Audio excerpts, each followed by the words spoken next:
आज बड़ा दुखद संदर्भ है। एक बार फिर हमारे भारत, प्यारे भारत के ऊपर पाकिस्तान की ओर से कायराना हरकत की गई है।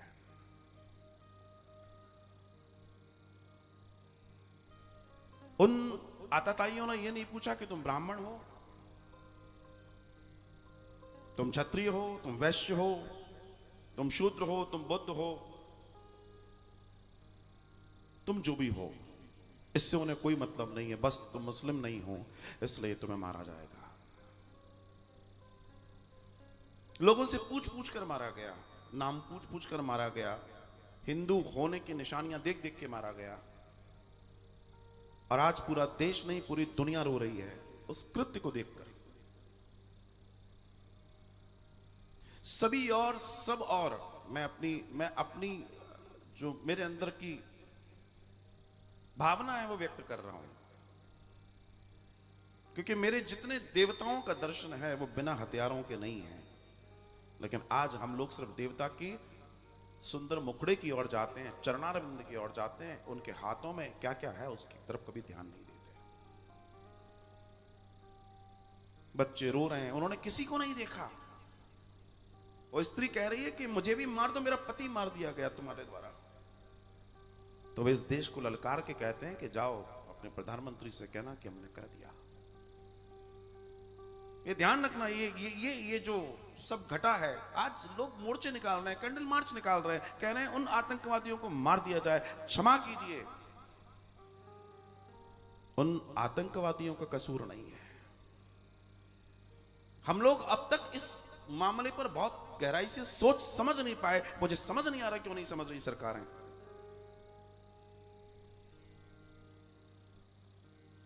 ये मामला जहां से उठता है, अब हमें उस फन को कुचलना होगा, और वह है पाकिस्तान। 4 दिन पहले वहां का जनरल कहता है, और वो पूरी भूमिका बनाता है, general head of Pakistan army, और वो बताता है कि ये हिंदुओं से हमारा कोई लेना देना नहीं है। अपने बच्चों को सिखाओ कि इनसे दूर रहें, इनसे नफरत करें।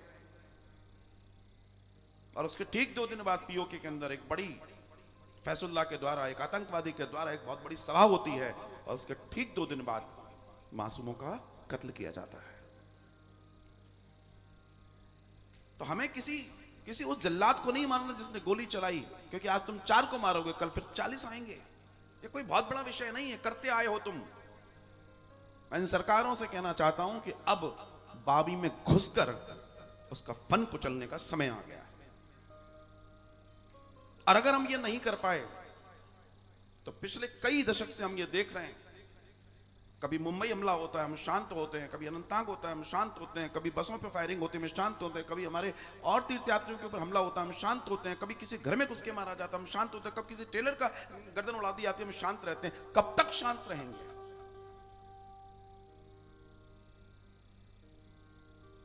हिंदू शांत रहना चाहता है, हिंदू शांति चाहता है, पर इसका मतलब ये थोड़ी है कि हम सहते रहेंगे। हम कह रहे हैं सर्वे भवन्तु सुखिनः सर्वे सन्तु निरामया सर्वे भद्राणि पश्यन्तु मा कश्चित् दुःख भाग् भवेत्। ये किसके लिए है? जो संस्कृत को मानता हो, जिसके लिए संस्कृत और संस्कृति, भारतीय संस्कृति, हिंदू संस्कृति का कोई लेना देना नहीं है, ये उसके लिए है। वसुदेव कुटुंबकम उसके लिए है जो कुटुंब में बिलीव करता हो, सबके लिए नहीं है। इस सूत्र हमें समझना होगा और जानना होगा।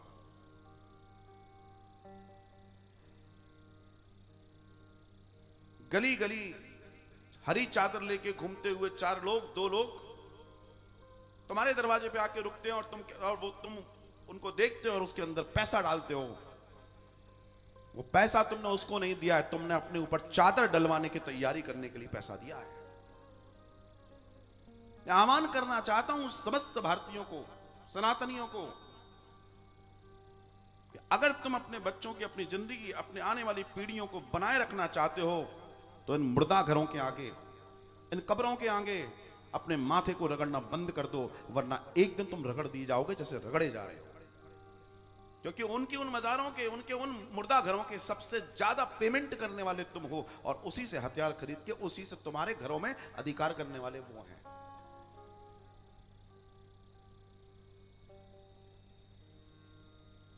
बहुत पहले राजीव दीक्षित ने बहुत बड़ी बात कही थी, अगर तुम्हें इस कश्मीर को सुधारना है तो बस कश्मीर की तरफ जाना बंद कर दो, ये भूखे मर जाएंगे। उन्हें तुमसे प्रेम नहीं है, उन्हें किसी भारतीयता से प्रेम नहीं है, उसे किसी टूरिस्ट से मतलब नहीं है। कश्मीरी को सिर्फ तुम्हारे पैसे से प्रेम है, और उस पैसे से आतंकवाद पनपता है और हमारे लोगों की हत्याएं हो रही हैं। एक छोटा सा बच्चा अपने पिता की लाश पर, अपने दादा की लाश पर बैठ के रो रहा है। अभी 2 महीने पहले किस तरह की शादी होती है और वो अपने पति की लाश को देख के रो रही है। क्या करे बेचारी।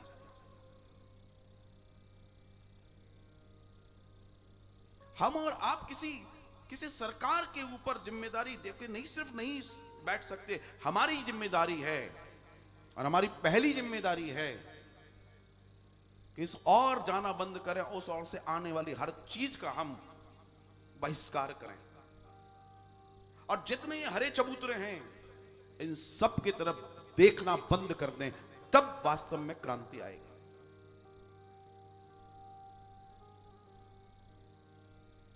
क्योंकि इस कौम का पहला दर्शन है कि हमारे लिए दुनिया में कोई चीज वैल्यू नहीं करती, सिर्फ हमारी कौम वैल्यू करती है। अगर इसके बावजूद भी हम नहीं मानेंगे तो फिर कटो, मरो, गोली खाओ, क्या फर्क पड़ता है। ये धर्म सभाएं, ये कथाएं हमारे उस चैतन्य को प्राप्ति के लिए है, लेकिन शरीर रहेगा तब चैतन्य की प्राप्ति कर पाओगे। तुम रहोगे तब प्राप्ति कर पाओगे। तुम्हारा रहना पहले जरूरी है, बाद में किसी प्राप्ति की बात करेंगे।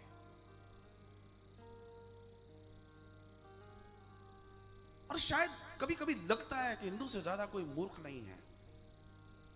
ये इतनी जल्दी अपना मन बदल लेता है। ये भूल जाता है कि 5 लाख से ज्यादा हिंदुओं को एक रात में लात मारकर भगाया गया, उनके स्त्रियों को रख लिया गया, और वो कोई और लोग नहीं है, वही लोग हैं जो आप सोफिस्टिकेटेड बातें कर रहे हैं। तुम वहीं जाकर उनको मजबूत बना रहे हो पैसा दे देकर।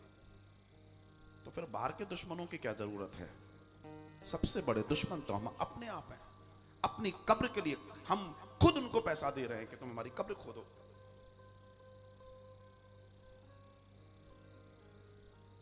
आज दिल बहुत दुखी है, तो वीडियो देखे नहीं जा रहे हैं। लेकिन मेरी वर्तमान सरकारों से करबद्ध निवेदन है कि इस बार सांप के फन को कुचलना होगा। अब वो मौन नहीं, अब रण होगा।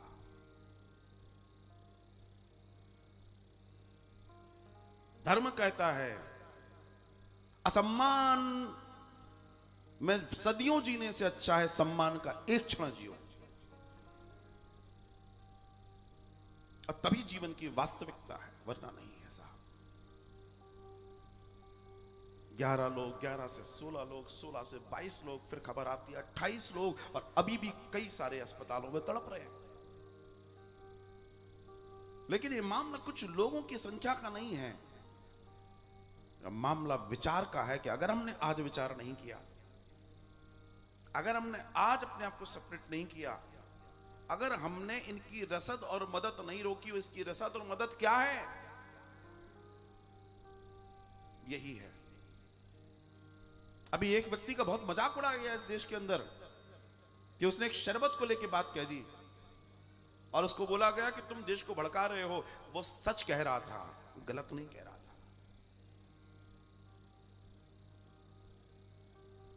क्योंकि उस कंपनी के अंदर, जिसके अंदर वो शरबत बनता है, जिसको आप सदियों से पीते आ रहे हैं, उस कंपनी में एक भी हिंदू कर्मचारी नहीं जा सकता। और हम कहते हैं इट्स ओके, टेस्टी तो है, टेस्टी नहीं है। बहुत सारे लोगों को यही नहीं मालूम कि कंपनी कौन सी है। कंपनी वही वक्फ बोर्ड कंपनी है जो तुम्हारे घर पे हाथ रख के कह दे कि तुम्हारा घर उनका है तो तुमको देना पड़ेगा। ये कानून पिछली सरकारों ने दिया था। मतलब हम वो शरबत नहीं पी रहे हैं लाल, हम अपने उस शरबत, लाल शरबत को पी के अपने खून को और गाढ़ा रंग दे रहे हैं ताकि जब वो खून की होली खेले तो मौन मर जाए और उनको मजा आए। तुम अपने स्वाद पे कंट्रोल नहीं कर सकते, क्या अपने धर्म पे कंट्रोल करेंगे? हम अपनी इच्छाओं पे कंट्रोल नहीं कर सकते, क्या जिंदगियां बचा पाएंगे? और हम कहते हैं शरबत पीने से क्या होता है? शरबत पीने से आतंकवादियों को हथियार मिलते हैं क्योंकि उससे पैसा आता है। कश्मीर जाने से वहां के लोगों को पैसा मिलता है क्योंकि जितने लोग थे इतने दिनों से वो वहीं रह रहे थे, उन्हीं के बीच में रह रहे थे। पर वो नहीं बताते कि ये 8 महीने से हमारे बीच में रह रहे थे। जीवन में ध्यान रखना, सांप कितनी सीधी चाल चले, जहर उसके अंदर होता है और वो तब तक खतरनाक है जब तक उसकी जहर की पोटली कुचल के निकाल नहीं दी जाए। और ये वक्त है, ध्यान रखिए। आप आपके आसपास जितने लोग हैं उनको पहले तो ये बताइए कि तुम्हें अगर अपने बच्चे प्यारे हैं तो तुम्हें इन हरे चबूतरों पर जाके माथा रगड़ना बंद करना पड़ेगा। क्यों? सबूत देता हूं क्यों। क्योंकि तुम जहां जाके उस मरे हुए मुर्दे से तुम कुछ मांग रहे हो तो मैं साक्षात परमात्मा तुम्हारे पास है। दूसरा, चलो तुम मांग रहे हो, तुम्हें लगता है कि यहां से कुछ होगा, लेकिन वही इस दुनिया में जितनी आफत मचाने वाली वो किताब है जिसको फॉलो करके ये सब हो रहा है, वो किताब कहती है कि हमारे यहां वो कोई भी पूजाएं किसी की स्वीकार नहीं होती जो मुसलमान नहीं है। उनकी नजर में तुम काफिर हो और तुम कितने ही माथे रगड़ लेना, जब उनकी किताब कह रही है कि तुम्हारी कोई दुआ कबूल नहीं होगी तो तुम वहां मरने जा क्यों रहे हो?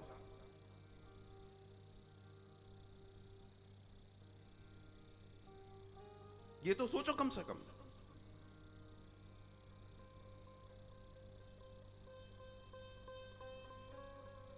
ये कैसे संभव है कि मैं जिसे गौमाता मानता हूं और हम भाईचारे की बलि चढ़ा के कहते हैं हम सब भाई भाई हैं, और एक भाई कह रहा है नहीं मैं तो इसको पका के खाऊंगा? कैसा भाई? कैसे हो सकता है वो भाई आपका?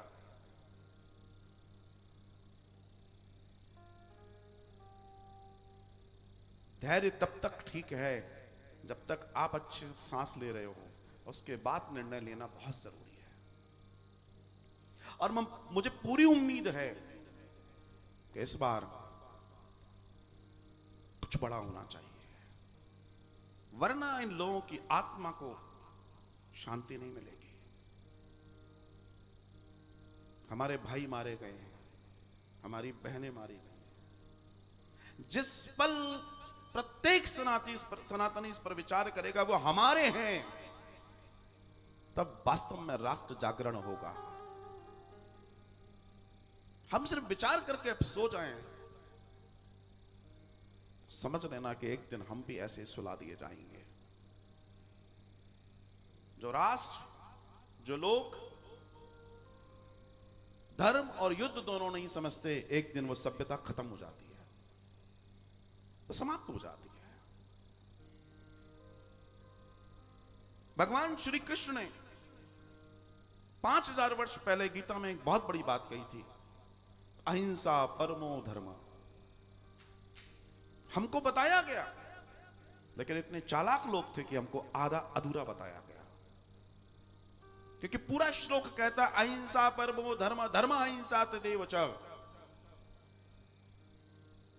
अहिंसा परम धर्म है, लेकिन अगर तुम्हारे धर्म के ऊपर आ जाए तो तुम हिंसा करो। कौन कह रहा है? योगेश्वर श्री कृष्ण कह रहे हैं। हमें आधा बताया गया। 2500 साल पहले इस श्लोक को तोड़ा गया और 2500 साल के बाद जो चीजें विघटित हुई इस पूरी दुनिया में आताताई थे, लेकिन कभी भारत की तरफ मुंह नहीं हुआ। और जैसे अहिंसा परमो धर्म का नारा चला, सबने अपनी गर्दनें झुका ली। किसी ने कहा नहीं अहिंसा नहीं करनी, बोलो तुमको नहीं करनी, हमें तो करनी है। और तुम्हें मिटाते चले गए वो। ईरान मिटाया, अफगानिस्तान मिटाया, पाकिस्तान मिटाया, बलूचिस्तान मिटाया, उज्बेकिस्तान मिटाया, कश्मीर मिटाया, बंगाल मिटाया, तुम्हारा पड़ोस मिटाया।